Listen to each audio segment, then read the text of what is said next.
لجنہ T V کے محترم دوستو، میں ہوں حامد اختر اور آپ تمام دیکھنے اور سننے والوں کو السلام علیکم ورحمۃ اللہ وبرکاتہ۔ دوستو، ویڈیو شروع کرنے سے پہلے عرض کرتے چلیں کہ حسب روایت اگر آپ ہمارے اس چینل پر نئے ہیں تو ہمارے اس چینل کو سبسکرائب کیجئے اور ساتھ میں موجود گھنٹی کے بٹن کو دبانا نہ بھولیے، اور مزید درخواست ہے کہ اگر یہ ویڈیو آپ کو نفع بخش ثابت ہو تو اس ویڈیو کو ضرور لائک کریں۔ ناظرین، آج آپ کی خدمت میں پارہ نمبر 11 کا خلاصہ پیش کریں گے، تو آئیے پارہ شروع کرتے ہیں۔ بسم اللہ الرحمن الرحیم۔ 10ویں پارے کے آخر میں مخلص اہل ایمان کے علاوہ ان منافقوں کا تذکرہ تھا جنہوں نے مالی وسائل اور سواری کی استطاعت رکھنے کے باوجود غزوہ تبوک میں شرکت نہیں کی تھی۔ 11ویں پارے کی ابتدا میں بھی اہل نفاق یعنی منافقین کا تذکرہ ہے۔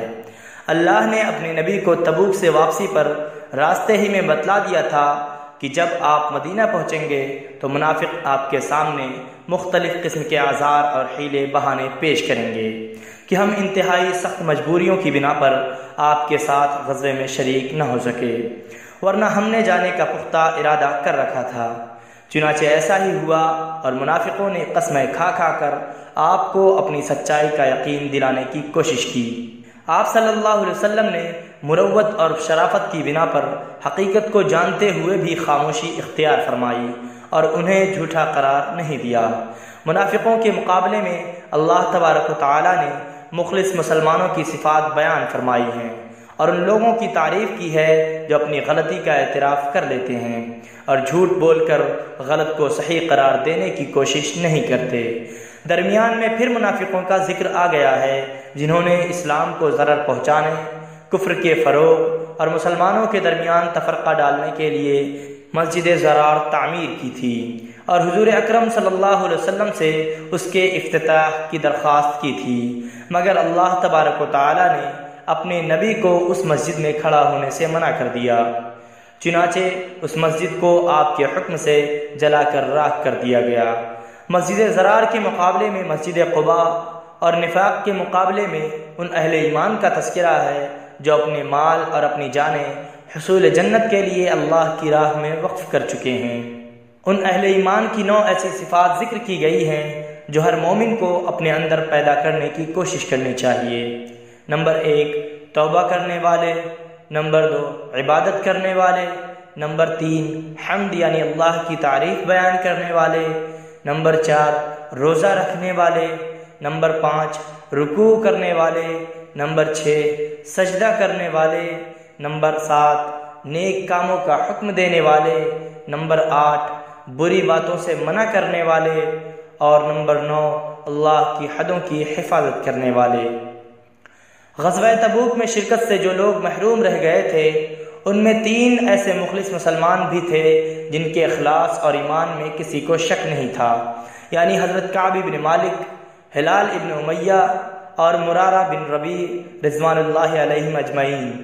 ان تینوں نے کوئی عذر نہیں تراشا بلکہ صاف صاف اعتراف کر لیا کہ پیچھے رہ جانے میں سراسر ہماری اپنی غلطی اور سستی تھی۔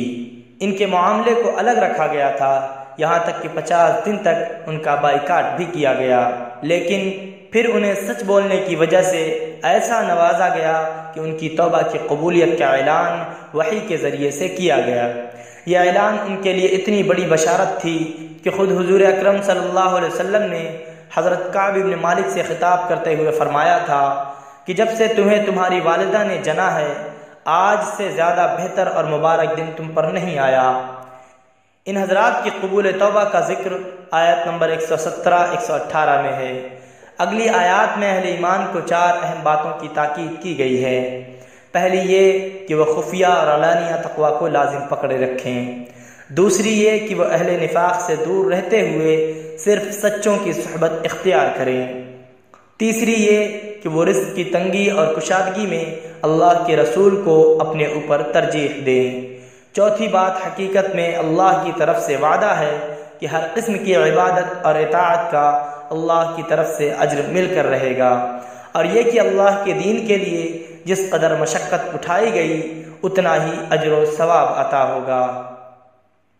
جہاد کی فضیلت اور اہمیت کے باوجود حکم دیا گیا ہے کہ سارے ہی مسلمانوں کو جہاد میں نہیں چلے جانا چاہیے، بلکہ کچھ لوگوں کو حضور اکرم صلی اللہ علیہ وسلم کی خدمت میں موجود رہنا چاہیے تاکہ آپ سے دین کی سمجھ حاصل کریں۔ اسلام کو اپنی دعوت کی ابتدا میں جیسے دشمنوں کی طاقت توڑنے کے لیے جہاد کی ضرورت تھی، یوں ہی ان بنیادوں کی بھی ضرورت تھی جن پر اسلامی مملکت کی عمارت کھڑی کی جا سکے۔ اس مقصد کے لیے شرعی احکام کے نزول کا سلسلہ مستقل جاری تھا، اور حضور اکرم صلی اللہ علیہ وسلم ایسے افراد کی تیاری میں ہمتاً مصروف تھے جو مستقبل کے مدرس، مربی، معلم، قاضی، حاکم، عامل اور منتظم بن سکیں۔ اس لیے حکم دیا گیا کہ مسلمانوں کی متعدد تعداد کو مدینہ میں ہی رہنا چاہیے تاکہ وہ دین کی سمجھ حاصل کر سکیں۔ اسلامی مملکت کی ضروریات سے قطع نظر فی ذات ہی بھی علم دین حاصل کرنا بہت بڑا عمل ہے۔ اس لیے حضور اکرم صلی اللہ علیہ وسلم نے فرمایا، جس کے ساتھ اللہ بھلائی کا ارادہ کرتا ہے اسے دین کی سمجھ عطا فرما دیتا ہے۔ یہ بھی آپ ہی کا ارشاد گرامی ہے کہ ایک فقیہ شیطان پر 1000 عابد سے زیادہ بھاری ثابت ہوتا ہے۔ جہاد کے لیے ایک اہم اصول یہ بتایا گیا ہے کہ الاقرب فالاقرب کے ضابطے کے تحت جہاد کیا جائے، یعنی قریب کے کفار سے جہاد کرتے ہوئے اس کا دائرہ دور تک وسیع کیا جائے۔ سورہ توبہ کی آخری آیات میں دوبارہ منافقین کی مذمت کی گئی ہے کہ ان حرمہ نصیبوں کو قرآن سے بھی کچھ فائدہ حاصل نہیں ہوتا، بلکہ فکر و عمل کے اعتبار سے ان کی نجاست ہی میں اضافہ ہوتا ہے۔ اور اس سورت کی آخری آیت میں اللہ نے ہمارے آقا صلی اللہ علیہ وسلم کی تعریف بیان فرمائی ہے، اور آپ کے لیے اپنے اسماء حسنہ میں سے 2 نام منتخب فرمائے ہیں، یعنی رؤوف اور رحیم۔ اس میں شک نہیں کہ آپ اپنی امت بلکہ ساری انسانیت کے حق میں بے حد شفیق اور مہربان تھے۔ حضرت ابن عباس رضی اللہ عنہ فرماتے ہیں کہ اللہ تبارک و تعالی نے اپنے ناموں میں سے یہ 2 نام آپ کے سوا کسی کے لیے بھی جمع نہیں فرمائے۔ اب اسی بارے میں سورہ یونس کے بارے میں بیان کریں گے۔ سورہ یونس مکی ہے، اس میں 119 آیات اور 11 رکوع ہیں۔ اس سورت میں ایمان کے بنیادی ارکان اور عقائد اور بالخصوص قرآن کریم سے بحث کی گئی ہے۔ سورت کی ابتدا کتاب اللہ اور رسول اللہ کے ذکر سے ہوتی ہے۔ بتایا گیا ہے کہ خاتم المرسلین صلی اللہ علیہ وسلم کی نبوت و رسالت سے کسی کو تعجب نہیں ہونا چاہیے، کیونکہ آپ کی بعثت کوئی نئی بات نہیں، بلکہ ہر امت میں کوئی نہ کوئی رسول آتا رہا ہے۔ اس کے بعد ربوبیت، الوہیت اور عبودیت کی حقیقت اور خالق و مخلوق کے درمیان تعلق کی بنیاد بیان کی گئی ہے، اور بتایا گیا ہے کہ جو رب اور خالق ہے وہی معبود بننے کے لائق ہے۔ کائنات کا یہ سارا نظام اس کی ربوبیت اور قدرت پر گواہ ہے۔ اس نظام اور دلائل قدرت میں غور و فکر کے بعد انسان 2 گروہوں میں تقسیم ہو جاتے ہیں، تکذیب کرنے والے یعنی جھٹلانے والے، اور تصدیق کرنے والے یعنی سچا ماننے والے۔ تکذیب کرنے والوں کا انجام آگ اور تصدیق کرنے والوں کا انجام دائمی باغات ہیں۔ تکذیب کی ایک بڑی وجہ یہ بھی ہے کہ انسان کی فطرت میں عجلت ہے، یہاں تک کہ یہ بعض اوقات اپنے لیے اور اپنی اولاد کے لیے عذاب اور ہلاکت کی دعائیں مانگتا ہے۔ ان جھٹلانے والوں کا حال یہ ہے کہ یہ قرآن کو جھٹلانے اور اس کا مذاق اڑانے سے بھی باز نہیں آتے، اور اللہ کے نبی سے استہزاء کے طور پر کہتے ہیں کہ آپ کوئی دوسرا قرآن لے آئیں یا اس میں کچھ تبدیلیاں کر دیں۔ آپ نے جواب دیا کہ مجھے ان میں سے کسی بات کا اختیار نہیں، میں وحی کی اتباع کا پابند ہوں۔ کیا تم سمجھتے ہو کہ میں نے معاذ اللہ یہ کلام خود بنا کر اللہ کی طرف منسوب کر دیا ہے؟ میں تمہارے اندر زندگی کے 40 سال گزار چکا ہوں، تم نے بھی مجھے کبھی جھوٹ بولتے ہوئے سنا ہے یا کسی استاد سے علم حاصل کرتے ہوئے دیکھا ہے؟ اگر نہیں سنا اور نہیں دیکھا تو پھر یہ کیسے ہو سکتا ہے کہ میں یکایک جھوٹ بولنا شروع کر دوں یا ایسا معجزانہ کلام تمہارے سامنے پیش کر دوں؟ کیا یہ ہو سکتا ہے کہ میں انسانوں پر تو جھوٹ نہ بولوں اور اللہ پر جھوٹ بولنے کی جرأت کر لوں؟ آپ کی سیرت کی صفائی اور زبان کی صداقت کا یہی وہ پہلو تھا جس کا دشمن بھی اعتراف کرنے پر مجبور تھے۔ ابو سفیان سے زمانے کفر میں جب روم کے بادشاہ ہرقل نے سوال کیا تھا کہ کیا دعویٰ نبوت سے پہلے تم نے کبھی محمد صلی اللہ علیہ وسلم کو جھوٹ بولتے ہوئے سنا ہے، تو کافر اور مشرک ہونے کے باوجود ابو سفیان بھی اس سوال کا جواب نفی میں دینے پر مجبور ہو گیا، اور ہرقل نے اس بات کا جواب سن کر کہا تھا یہ کیسے ہو سکتا ہے کہ وہ لوگوں کے ساتھ تو جھوٹ نہ بولے اور اللہ پر جھوٹ بولنا شروع کر دے۔ امام راضی رحمۃ اللہ علیہ فرماتے ہیں کہ مشرکین نے بچپن سے نزول قرآن کے زمانے تک رسول اکرم صلی اللہ علیہ وسلم کی زندگی کا مشاہدہ کیا تھا۔ وہ جانتے تھے کہ آپ نے نہ کسی کتاب کا مطالعہ کیا، نہ کسی استاد کی شاگردی اختیار کی، پھر 40 سال گزر گئے تو آپ یکایک ایک عظیم کتاب ان کے پاس لے کر آ گئے جو علم اصول کے نوادر، علم احکام کی باریکیوں، علم اخلاق کے لطائف اور پہلوں کے واقعات کے اسرار پر مشتمل تھی، اور جس کی فصاحت و بلاغت کا مقابلہ کرنے سے بڑے بڑے ادیب اور شاعر عاجز آ گئے۔ ہر وہ شخص جسے عقل سلیم عطا کی گئی ہے وہ جانتا ہے کہ یہ سب کچھ وحی کے بغیر نہیں ہو سکتا۔ آیات میں مشرکین کی بت پرستی اور توحید کے دلائل مذکور ہیں، اور یہ بتایا گیا ہے کہ سختی اور مصیبت کے وقت بڑے سے بڑے مشرک بھی جھوٹے معبودوں کو بھول کر سچے معبود کو پکارنے پر مجبور ہو جاتے ہیں۔ پھر تلقین کے انداز میں آپ صلی اللہ علیہ وسلم سے کہا گیا ہے کہ آپ ان سے سوال کریں کہ تمہیں آسمان اور زمین سے رزق کون دیتا ہے، یا تمہارے کانوں اور آنکھوں کا مالک کون ہے، اور بے جان سے جاندار کو اور جاندار سے بے جان کو کون پیدا کرتا ہے، تو آپ پوچھئے کیا تم اللہ سے نہیں ڈرتے؟ قرآن کی صداقت کے حوالے سے انہیں چیلنج کیا گیا ہے کہ اگر یہ انسانی کلام ہے تو تم بھی اس جیسی کوئی صورت بنا کر دکھا دو، اور اس مقصد کے لیے عرب و عجم میں سے جسے بلانا چاہتے ہو بلا لو۔ پھر اللہ نے ان کی تکذیب کا سبب خود ہی فرما دیا ہے، وہ یہ کہ انسان کی طبیعت ایسی ہے کہ وہ جس چیز سے جاہل ہوتا ہے اور اس کی حقیقت سمجھ نہیں پاتا تو سرے سے اس کا انکار ہی کر دیتا ہے۔ مشرکین نے توحید یعنی اللہ کی وحدانیت کا اقرار، بعث بعد الموت یعنی دوبارہ زندہ کیا جانا، اور قرآن کی صداقت کا جو انکار کیا تو اس کی ایک بڑی وجہ ان کی جہالت اور عدم علم یعنی نہ جاننا بھی تھا۔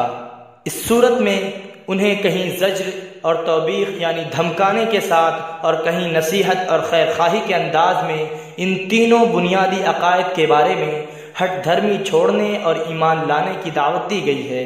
قرآن کریم کی اعلیٰ صفات بیان کرتے ہوئے فرمایا، اے لوگو تمہارے پاس تمہارے رب کی طرف سے نصیحت، دلوں کی بیماری کی شفا اور ایمان والوں کے لیے ہدایت اور رحمت آ پہنچی ہے، تو کہہ دیجئے یہ کتاب اللہ کے فضل اور اس کی رحمت سے نازل ہوئی ہے، تو چاہیے کہ لوگ اس سے خوش ہوں، یہ اس مال و دولت سے کہیں بہتر ہے جسے وہ جمع کرتے ہیں۔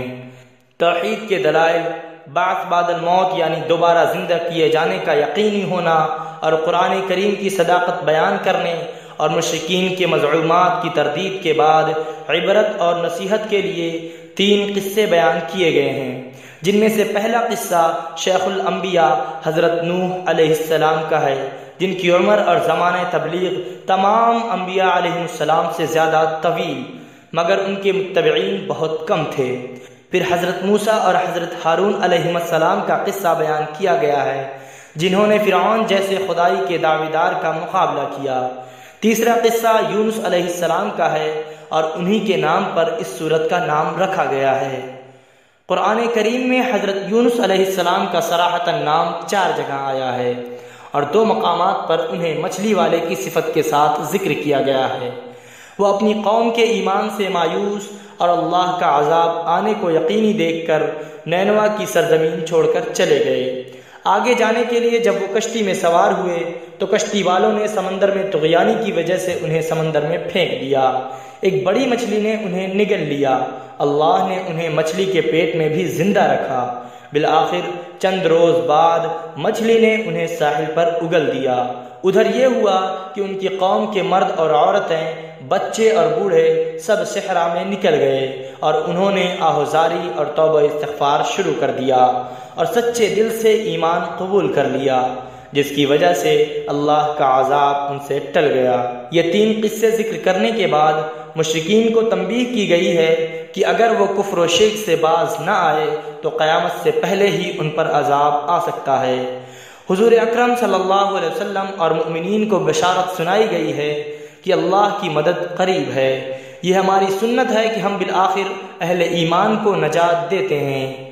جیسے سورہ یونس کی ابتدا قرآن حکیم کے ذکر سے ہوئی تھی، اسی طرح اس کی انتہا بھی اسی سچی کتاب کی اتباع اور پیروی کے حکم پر ہو رہی ہے۔ ارشاد ہوتا ہے، فرما دیجئے اے انسانوں، تمہارے پاس تمہارے پروردگار کی جانب سے حق یعنی قرآن آ چکا ہے، تو جو کوئی ہدایت حاصل کرتا ہے تو اس ہدایت کا فائدہ اسی کو ہوگا، اور جو گمراہی اختیار کرتا ہے تو اس گمراہی کا وبال اسی پر پڑے گا، اور میں تم پر وکیل نہیں ہوں۔